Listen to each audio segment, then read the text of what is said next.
my time, you all I want. Neither of us wanna be alone. Olá, bem-vindos a mais um Innight.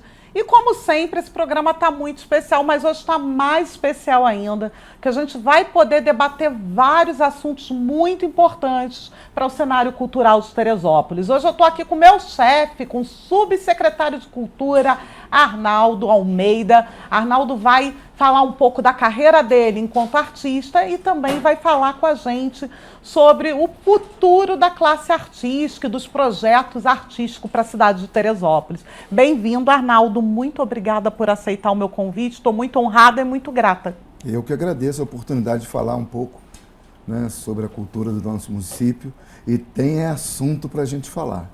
Temos muito assunto, né, Arnaldo? Mas antes da gente entrar nesse quesito, né, que a gente tem pano para manga, vamos começar a falar um pouquinho de você enquanto artista, né? Você é um excelente percussionista. Me conta como é que foi, em que período da vida, com qual idade que o Arnaldo falou, opa, eu gosto disso aqui, eu quero trabalhar com isso. Me conta um pouco da sua trajetória na arte. Beleza. Então, na verdade eu comecei no teatro, né? Comecei lá com uns 13, 14 anos fazendo teatro. Fiz teatro durante muito tempo, mas sempre gostei muito de música. Aí comecei a aprender violão com o Rogerinho, né, que formou um monte de gente. Tocava no grupo Jovem da Igreja. E aí comecei a tocar com alguns amigos. Fui gostando cada vez mais da música, né? E hoje, assim, faço pouquíssima coisa no teatro. Faço muito mais a coisa musical, né? Toco com vários grupos, com várias bandas, né? Sou do Seu Quixote, que está completando 22 anos de forró pé de serra. Toco também com o João Gaborges no trio dele. Toco em Cantos e Batuques. Canto no Coral do Quilombo. Então, assim, a música realmente me absorveu. Muito mais até do que o teatro hoje em dia. Até faço algumas coisas em teatro, mas hoje eu prefiro a música. E como foi esse estalo, né? Você entrou para o teatro, como é que a música te arrebatou? Você tem exatamente esse momento, assim, essa virada de chave na mente? Assim, a virada de chave não, mas eu sempre gostei muito de música. Para você ter uma ideia, eu tenho parentes em Petrópolis, eu ia sempre passar as férias lá, eu ia no ônibus cantando, lá na frente do ônibus, igual um maluco, cantando. Assim, com 9 anos, com 10 anos de idade. Eu sempre gostei muito de cantar. E sempre fui muito envolvido com a música, gosto muito, estudo muito a questão da música, né? Conheço, assim, da música popular brasileira, eu conheço muita coisa, né? Tenho uma memória muito boa para autores, que data foi determinado movimento musical. Então, assim, eu sempre tive muito envolvido com a música, mas não profissionalmente, né? E tenho, assim, muitos amigos que são músicos. Né, alguns deles eu era fã, admirava as pessoas e hoje toco com eles, como é o caso do Fernando Melo, por exemplo. Né, o Fernando chegou aqui na década de 80, né, e eu ia aos shows dele, adorava, ficava lá curtindo. Toquei num dos shows dele, foi a primeira vez, eu acho que eu toquei percussão, foi num show do Fernando na FESA. Então, assim, eu sempre tive muita proximidade e aos poucos isso foi, né, me absorvendo e eu fui entrando mais nesse universo musical. Eu trabalhei com produção também muito tempo, né? Ainda trabalho com produção, né? Produção executiva de artistas. Viajei muito pelo Brasil produzindo artistas, não na área da música, né? Mas na área da comédia. Mas isso foi me aproximando também desse universo, né? E eu gosto muito de tocar. Eu tenho um quartinho só de instrumentos de percussão em casa, então eu sempre gostei muito. E além da percussão, tem algum outro instrumento que você Eu toco violão, né? Sim.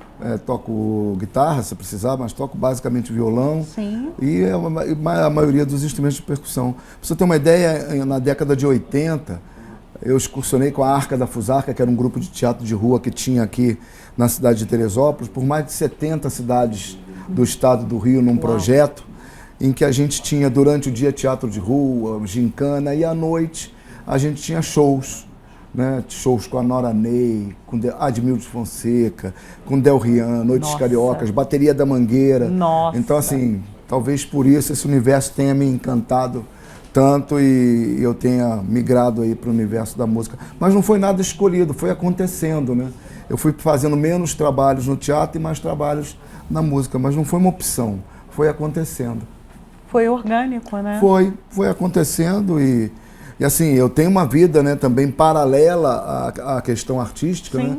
Eu tenho uma formação em análise de sistemas, uma certificação em gerenciamento de projetos, então eu trabalhei a minha vida inteira num trabalho careta, né, numa multinacional, né, fazendo implantação de sistemas de gestão, mas em paralelo sempre fiz alguma coisa Mas na área é artística. impressionante como, por mais que a gente tenha a ideia, né, de que as coisas podem divergir, o quanto que elas se complementam, né? Eu acho que hoje você está, não só hoje, né, são muitos anos já trabalhando com a política. Aonde foi que a política esbarrou com a arte e deu esse match? Então, eu também desde garoto estou envolvido com política, né? Com 16 anos de idade, eu fazia parte da Juventude Socialista do PDT, né? Estive envolvido com o movimento estudantil também. Então, assim, desde o início, eu sempre gostei muito de entender por que as coisas são do jeito que são e como que a gente pode, de alguma maneira, contribuir para que elas melhorem. Sim. Né? E, assim, não tem outra maneira, as pessoas às vezes até questionam isso, mas não tem como você resolver determinadas coisas na sociedade a não ser através da política. Exatamente. A política é um meio que você se utiliza para resolver uma série de coisas que, se você não fizer dessa maneira, assim, é muito difícil você mudar o sistema sem estar nele. Né? Então as pessoas ficam dizendo, eu não gosto, eu não gosto de política. Tá, mas e aí? O que você vai fazer? Exatamente. Você vai deixar que os outros decidam por você? Exatamente. Tem, né, hoje a gente consegue falar mais abertamente sobre, mas não tem como quebrar a Matrix sem estar dentro dela, né? Por exemplo, eu fui animador cultural do CIEP, né? Sempre trabalhando com cultura e tal. Teve um momento que, até por uma questão também política, eu achava um projeto fantástico. Era e continua sendo até hoje, né? O Darcy falava, se a gente não construir escolas... Darcy Ribeiro, maravilhoso. Ele falava isso, se a gente não construir escolas, a gente vai ter que construir presídios. Exatamente. E é a realidade do Brasil, né? Exatamente. Ele falava isso há 30, 40 anos atrás. E a realidade continua sendo a mesma. Se a gente não investir em cultura, se a gente não investir em educação, a gente vai ter que investir muito mais em segurança, construir presídios, e isso não resolve o problema. Isso é que é o pior, né? A gente vai pelo caminho errado. O caminho é dar opção cultural para as pessoas, né? Dar formação, dar educação de qualidade, dar as coisas básicas para que as pessoas não tenham que se envolver com tráfico, não tenham que se envolver com coisas ruins. O Darcy falava isso, o Brizola falava isso há 30 anos, 40 anos atrás. Então, também, essa coisa do envolvimento começou aí, uma coisa um pouco mais política da cultura, começou quando foi uma opção eu trabalhar no CIEP. Eu tinha outro emprego. Eu tinha, nessa época, 3 empregos. Né? E trabalhar no CIEP foi uma opção. Sabe, eu queria dar minha contribuição, eu queria estar ali num projeto que envolvia educação e cultura, né? Que são duas vertentes que não podem, sabe, ser dissociadas, elas caminham juntas. Né? A formação básica... Elas, né, são os alicerces sociais. São os alicerces do ser humano, um ser humano que não tenha uma boa educação e não tem acesso à cultura, que é um direito que está na Constituição brasileira. E as pessoas às vezes esquecem disso. Alguns direitos básicos que nós temos, que estão lá na Carta Magna, né? E as pessoas esquecem. Você tem direito à educação, você tem direito à saúde, você tem direito à cultura. Está lá. Né? Então, quando eu vislumbrei que nesse projeto eu poderia, de alguma maneira, ainda muito novo, eu tinha 20 e poucos anos de idade, né? Muito jovem. Mas eu quis participar. E aí, assim, maravilhoso, porque eu tive acesso ao Darcy, participava de reuniões com o Darcy. Né, Você teve acesso ao próprio Darcy? Sim, o Darcy fazia questão de participar das reuniões dos CIEPs. Sim. Né? Então a gente tinha cursos que a gente frequentava lá no Rio, né, em que o Darcy estava. Você ouviu o Darcy falar, sabe, é um banho de cultura, é um banho de entendimento do que é a história desse país. Né? Darcy era um cara extremamente culto, né, um cara extremamente envolvido com a realidade, sabe, de estudar o país, viveu anos com os índios, né, tem livros maravilhosos. Então, assim, eu bebi nessa fonte, né, muito legal isso. Falando de Darcy, por conta do teatro, eu tive contato com Brizola, só que eu tinha 13, 14 anos, não fazia ideia da grandeza do que estava acontecendo, né, de ter um Brizola palestrando ali. E aí você falou de Darcy, é impossível falar de educação e não lembrar de Paulo Freire. Sim. Mas fazendo um adendo, né, sobre a questão da educação, né, tem uma frase de Paulo Freire que eu acho que fala muito do cenário político atual, que é quando o oprimido ele não tem uma educação, o sonho dele é se tornar o opressor, né? Então, assim, parafraseando mal e porcamente. Então, é muito importante a gente estar lembrando desses educadores para que a gente consiga não só dar meios, isso eu estou falando para os artistas mesmo, Sim. o quanto que a gente vê o artista não em prol do macro, mas hoje a gente tem em prol de um micro-organismo, e isso não deixa de ser uma falta de educação, de entender falta de que conhecimento, né? conhecimento, de que a cultura aprofundar um pouco a visão que você tem da cultura, qual é o objetivo, né? Para que você quer fazer cultura? Exatamente. Com que objetivo? Com que objetivo? Né? Então, assim, a sociedade depende da cultura para sobreviver. Eu acho que todo artista ele começa na arte por uma questão pessoal, de empoderamento pessoal, né? Sim. Mas com os anos... Você começa a entender o papel que você tem, né, nessa construção da sociedade. Sim. E é um papel super importante, como é super importante o papel do professor. Exato. Né, mas o artista também tem um papel super importante. Exato. Então, assim, hoje em dia, eu gosto muito de conversar sobre o que a gente quer fazer, sabe? Qual é o objetivo? Para onde a gente quer caminhar? Sim. Né? Então, as pessoas têm que primeiro se aculturar, né? Entender um pouquinho, ampliar os seus horizontes, entender que a gente tem um momento em que a gente discute o individual, e é super importante. Claro. E tem um momento que a gente tem que discutir o coletivo. Exato. O que é estruturante? Né? O que vai deixar legado? Né? Principalmente quando você está numa gestão pública. Entrando nesse assunto, então, você me deu uma deixa maravilhosa. Né? Você já esteve à frente da Secretaria de Cultura em outros anos aqui em Teresópolis. Sim, eu já fui subsecretário, já fui secretário. Isso, já fui secretário e subsecretário. Então, melhor do que ninguém, conhece como funciona a máquina cultural da cidade, né? E você entrou agora nessa nova gestão, né, como subsecretário, e pegou um cenário... devastador. Eu posso falar devastador não só na cultura, mas a cidade em si, num caos que o antigo prefeito deixou para a gente. Eu não tenho rabo preso nenhum com gestão, então, assim, ele deixou deplorável. Me conta os desafios, assim, iniciais de assumir essa gestão junto com o secretário, pegando uma cidade defasada, sucateada, e principalmente o setor artístico, que com certeza é o que geralmente recebe menos investimento, né? Conta como é que está sendo isso, na verdade, né? Está sendo um desafio muito grande, né? A gente pegou em alguns setores, aí eu acho que posso falar de uma forma mais ampla, porque eu participei da campanha, né? Bastante próximo ao prefeito, né? Então, assim, o processo de transição foi muito mal feito. Esse foi o primeiro grande problema, né? A gente recebeu pouquíssimas informações, muita coisa truncada. E aos poucos, quando a gente foi começando a ver o cenário real, que é quando você realmente pode ir na secretaria, entender o que está acontecendo, a gente foi ver que o buraco era muito maior do que a gente imaginava. Não só na questão financeira. A questão financeira é muito importante, muita dívida, muitos problemas financeiros, tanto que o prefeito teve que decretar a calamidade financeira no município e revogar por mais 3 meses. Esse é um problema. Mas a gente encontrou, né, algumas coisas também muito complicadas. E aí, assim, a crítica não é a pessoa, é ao processo, né? Sim. Casa de Cultura, por exemplo.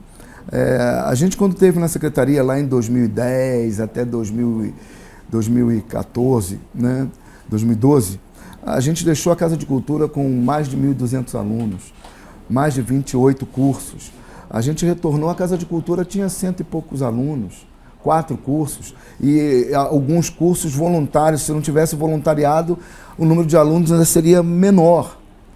Né? Então isso assustou bastante a gente. Eu mesma fui voluntária da casa por Sim, quase 3 anos. A gente contou com muita gente que contribuiu de forma voluntária e continua. Tem gente que ainda continua contribuindo de forma voluntária e não há problema nenhum nisso. Né?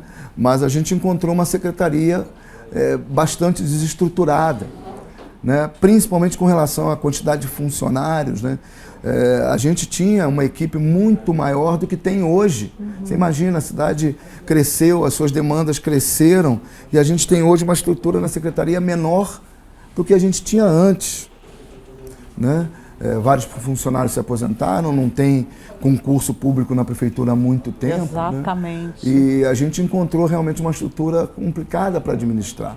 Né? A gente teve que fazer um exercício grande de reengenharia, de pensar como, né, com o que a gente tem, com a realidade que a gente tem, como que a gente conseguiria aumentar a quantidade de cursos na Casa de Cultura o mais rápido possível, até porque a gente pegou a secretaria e já tinha que abrir a inscrição para os cursos. Né?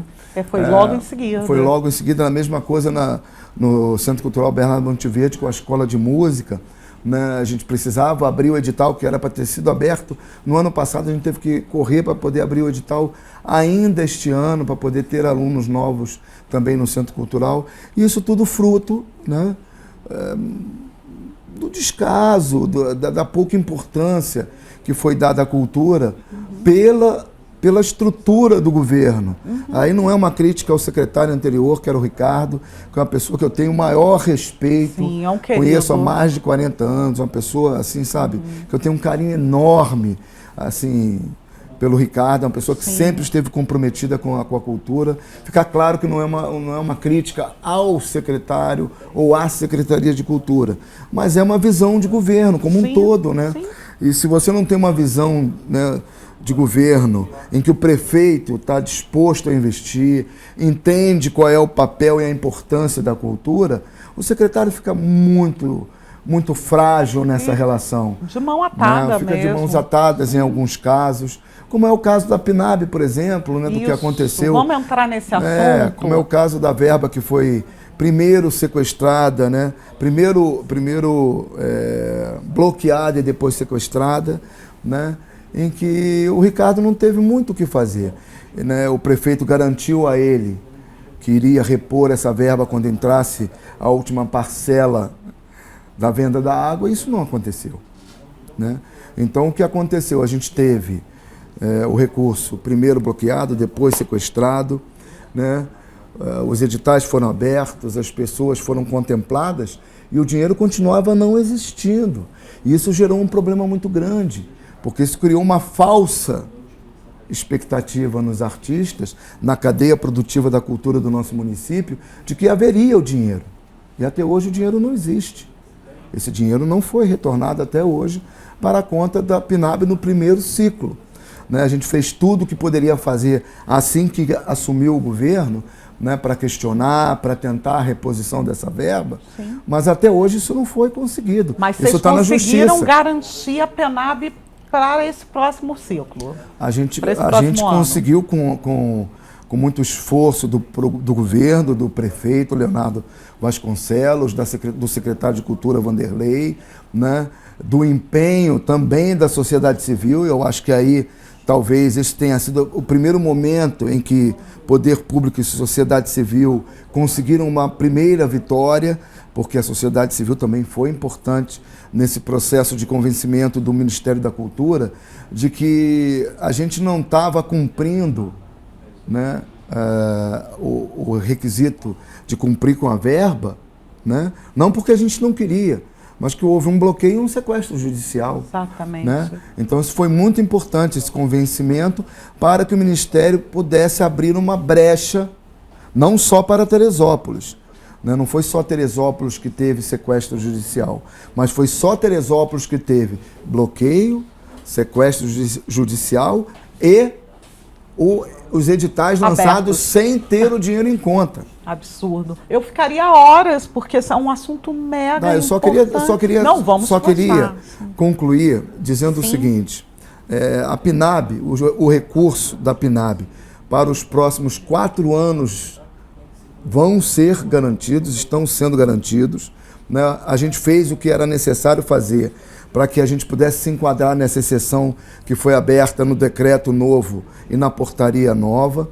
Estamos fazendo agora a inclusão do plano de ação para que a gente possa receber o ciclo 2 da PNAB e assim, a característica, o que mudou no decreto e na portaria é que quando a gente fizer a adesão deste segundo ciclo, na verdade a gente está fazendo adesão para os 4 ciclos. Né? Não vamos precisar fazer uma nova adesão. Com essa portaria, né, houve uma mudança. Não, já era assim, mas para melhorar esse entendimento de que a PNAB é um plano plurianual. Né? Já era desde o início, mas as pessoas não tinham entendido isso dessa forma. Então a PNAB é um plano plurianual. A gente vai poder, por exemplo, lançar editais para 2, para 3 anos. Não vamos precisar fazer edital todo ano. Maravilhoso. Não vamos precisar fazer uma nova adesão. Então o recurso dos próximos 4 ciclos vão estar garantidos para Teresópolis. Eu fico muito feliz de saber que conseguimos, né, com tanto trabalho que vocês fizeram, e eu não podia deixar de agradecer, né, eu, enquanto funcionária da Casa de Cultura, enquanto professora, assim que mudou a gestão, pela primeira vez eu me senti vista enquanto artista, vocês marcaram reunião com todos os profissionais, com os professores, e eu tenho muito que te agradecer, porque o que eu posso dizer é que eu quase perdi a minha dignidade para poder viver de arte nessa cidade. Vocês terem entrado, essa nova gestão ter assumido, trouxe dignidade de volta. Pelo menos para mim, para muitos dos artistas com que eu convivo, eu sou muito grata mesmo e muito obrigada pela entrevista. Pena que o tempo é muito curtinho, né? A gente tem assunto, é um assunto grande, é um assunto polêmico, dá para esclarecer várias outras coisas, mas com certeza a gente vai ter uma segunda chance, dependendo da sua agenda, para poder fazer com mais exatidão, com menos pressa, mas assim, já foi super esclarecedor. Muito obrigada mesmo pela sua vinda. Não, eu é que agradeço. Qualquer espaço em que a gente possa debater a cultura do nosso município, eu estou à disposição para debater. E quantas vezes você me convidar, eu vou estar à disposição. Esse é um assunto que me encanta.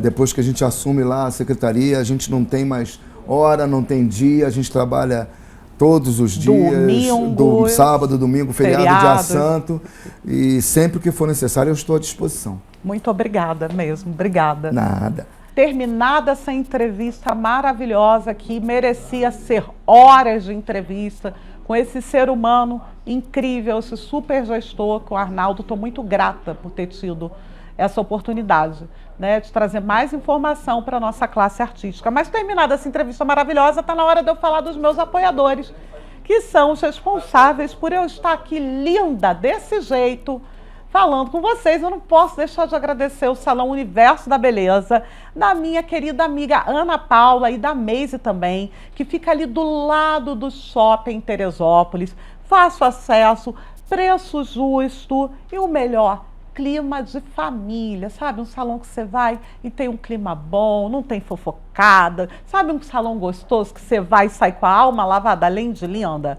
É isso, então, o Universo da Beleza. Lá no Universo da Beleza, vocês vão encontrar a minha parceira, que também é minha sócia num outro projeto, depois eu vou trazer para vocês, que é a Vanusa Ribeiro, que é a minha lash design, ela que me deixa com esse olhar de odalisca lindo, esses cílios lindos, essa sobrancelha maravilhosa. Então, quer fazer a sobrancelha, quer ficar com um olhar sedutor, vai procurar a Vanusa lá no Império da Beleza. E temos também a Is, olha as minhas unhas que maravilhosas, hoje eu estou com a unha da cor da propaganda dela, esse rosa choque maravilhoso, que é a Isadora Lopes, também lá no Universo da Beleza. Então, se você quer ficar bonita, vai para o Universo da Beleza, porque lá tem uma equipe de profissionais maravilhosos para poder te atender.